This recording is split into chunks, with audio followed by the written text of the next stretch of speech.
on Diamond 88.7 FM Ilorin. Shining Supreme.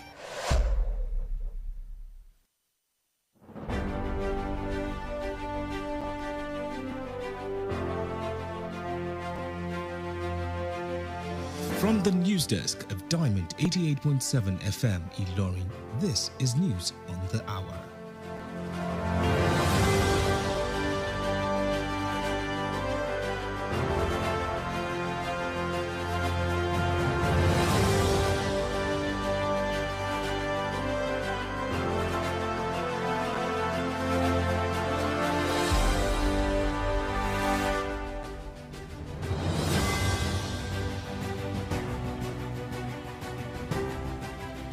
In the headlines, U.S. lawmakers to meet today on escalating violence in Nigeria. Defense Minister Mohammed Badaru resigns. Koro community traders attacked, 2 women abducted. Delegates arrive as PDP sets for Guba primary in Osun. On the foreign scene, Australia vows not to bow to tech giants over proposed social media ban for minors. In sports news, NFF to release AFCON provisional list December 3rd as CAF deadline looms. Good afternoon and thank you for staying with us on Diamond 88.7 FM in Lorry. This is the news on the hour. I am Bisola Oduwole Suleiman. We bring you details of the news after this break. Please stay with us.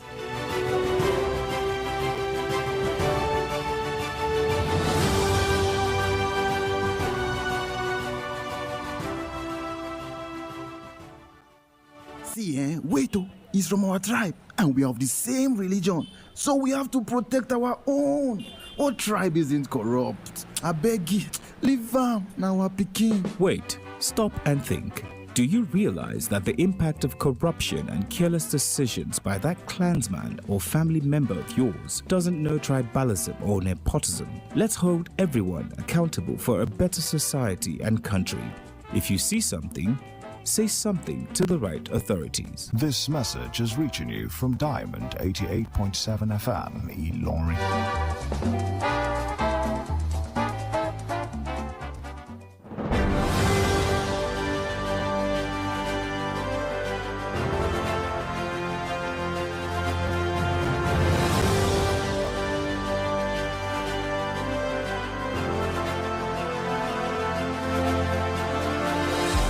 Welcome back from that short break. Please note that you can listen to us via our website www.diamondfm.net or watch us live on Facebook at Diamond 87 FM and YouTube Diamond FM Ilorin. Now the news in detail. The United States House Appropriations Committee is set to host a joint congressional briefing on Tuesday to examine the alleged persecution of Christians in Nigeria. U.S. Congressman Riley Moore shared a notice on X confirming that House Appropriations Committee Vice Chair and National Security Subcommittee Chair Mario Diaz-Balart will lead the session. He will be joined by colleagues from the Appropriations Committee as well as members of the Foreign Affairs and Financial Services Committees. The briefing will also feature input from representatives of the U.S. Commission on International Religious Freedom and other subject matter experts.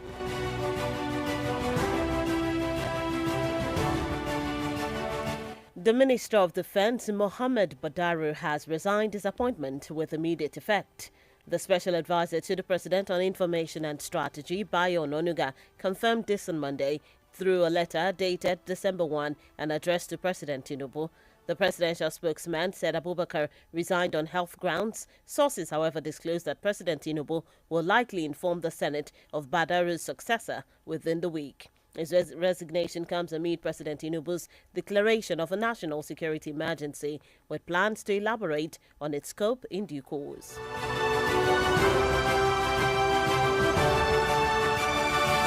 Meanwhile, traders commuting from Koro Community, Ekiti local government area of Kwara State to the town of Egbe in Kogi State early this morning came under attack. The incident occurred at about 9 a.m. when armed men ambushed the group on their way to the market.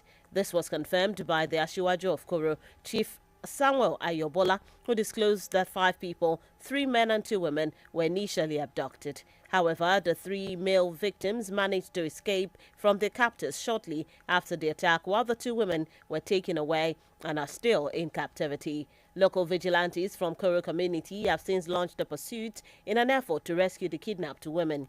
Meanwhile, the local government chairman and police have been informed and security efforts are currently underway to track down the attackers and ensure the safe return of the victims.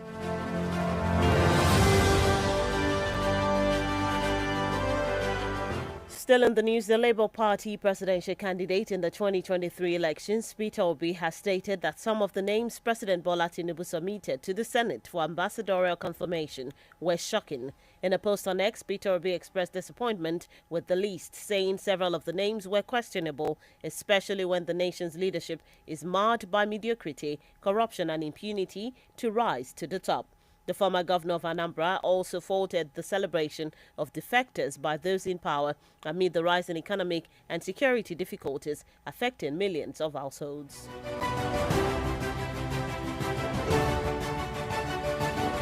The Nigerian Upstream Petroleum Regulatory Commission (NUPRC) has stated that it remitted 8.79 trillion naira to the Federation account between January and October this year, according to a briefing note by the Commission after its November Federation Account Allocation Committee meeting. A significant rise in revenue inflows was recorded for October 2025 with a total of 873.1 billion naira. This marked a 17.67% increase compared to the 741.99 billion naira collected in September 2025. The sources of funds included royalty collections, gas flare penalties, rentals, and miscellaneous oil revenues for the months under review.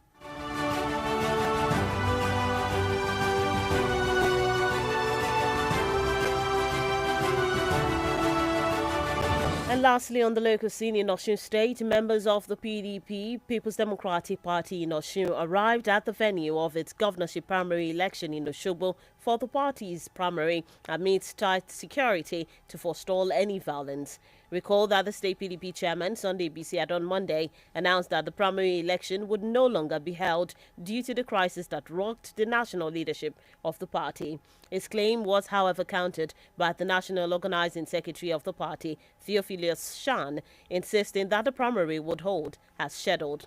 As of this morning, the hall was filled to the brim with delegates, while the party Electoral Committee, led by Humphrey Abba, was also at the venue. Officials of the Independent National Electoral Commission (INEC) were also at the venue to monitor the exercise.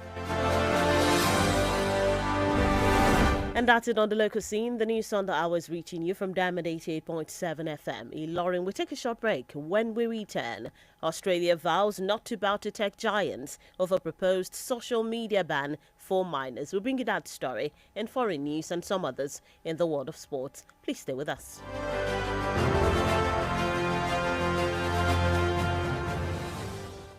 Follow us on social media, Facebook, Twitter, and Instagram at Diamond 887 FM. Diamond FM, shining supreme.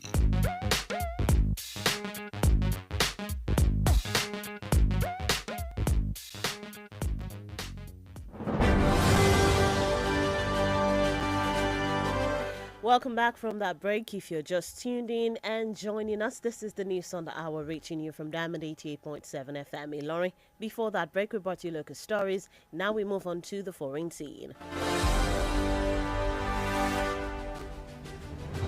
In foreign news, Australia's Communications Minister Anika Wells has informed the BBC that the country will not be intimidated by technology companies who disagree with its social media ban and expresses readiness if the US decides to step in.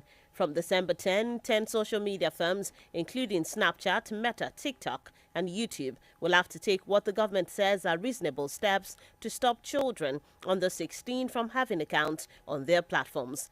Companies, including Meta, have refuted the ban, saying it is not the answer. They, however, agreed that more is needed to keep young people safe online. Still on the foreign scene, Coast Guards from China and Japan have given different accounts of a confrontation that occurred near a group of geopolitically sensitive islands in the East China Sea.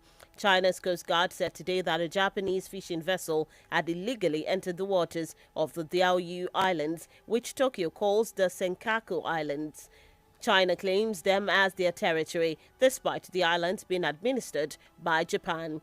Meanwhile, Japan's Coast Guard said it intercepted and expelled 2 Chinese Coast Guard ships as they approached the fishing vessel. The confrontation comes as diplomatic ties between the two nations decline after Japan's leader made controversial comments about Taiwan last month.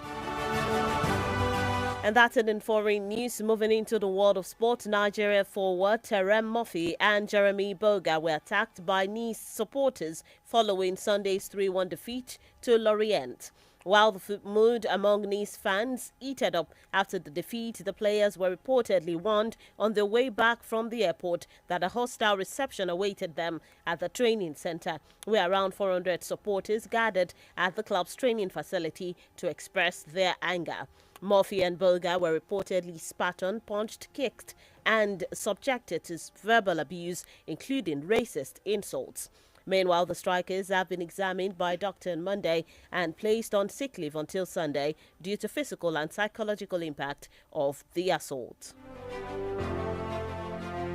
Still in sports news, Super Eagles head coach Eric Chell is set to release a 28-man provisional squad for the 2025 Africa Cup of Nations AFCON in Morocco, with the tournament now less than 20 days away. Chile, who reportedly submitted the list to the Nigeria Football Federation NFF in November, has shifted full focus to Nigeria's AFCON campaign after the team failed to qualify for the 2026 FIFA World Cup. Consequently, the NFF is expected to publish Chile's 28-man preliminary list by Wednesday, December 3rd. And that's it in the world of sport. With that, we've come to the end of the news on the hour for today. But before we go, here is a recap of the major highlights. U.S. lawmakers to meet today on escalating violence in Nigeria. Defense Minister Mohammed Badaru resigns. Koro community traders attacked, 2 women abducted. Delegates arrive as PDP sets for Guba primary in Osun. On the foreign scene, Australia vows not to bow to tech giants over proposed social media ban for minors. And in sports news, NFF to release AFCON provisional list December 3rd as CAF deadline looms. And those are the major headlines that's brought to you this afternoon. Before we wrap up the news, we take a look at our Today in History segment. Did you know that on this day in the year 2013, South African nationalist Nelson Mandela, who helped end the country's apartheid system of racial segregation and ushered in a peaceful transition to majority rule, died at the age of 95? Now you know. For news coverage or information about happenings around you, kindly contact the Diamond FM newsroom number on 091-606-27526, 091-606-27526 to join us at 5 p.m. for the news across the world, and at 3 p.m. for the news flash. The news on the hour was edited by Nedu Okorie. Don't forget to follow us on all our social media platforms at Diamond 87 FM on Instagram and Facebook, and at Diamond FM Ilorin on YouTube. I am Bisola Oduwole Suleiman. Thank you for listening to your shining supreme station. Do stay tuned for the news in Yoruba coming up shortly. Good afternoon and have a wonderful rest of the day.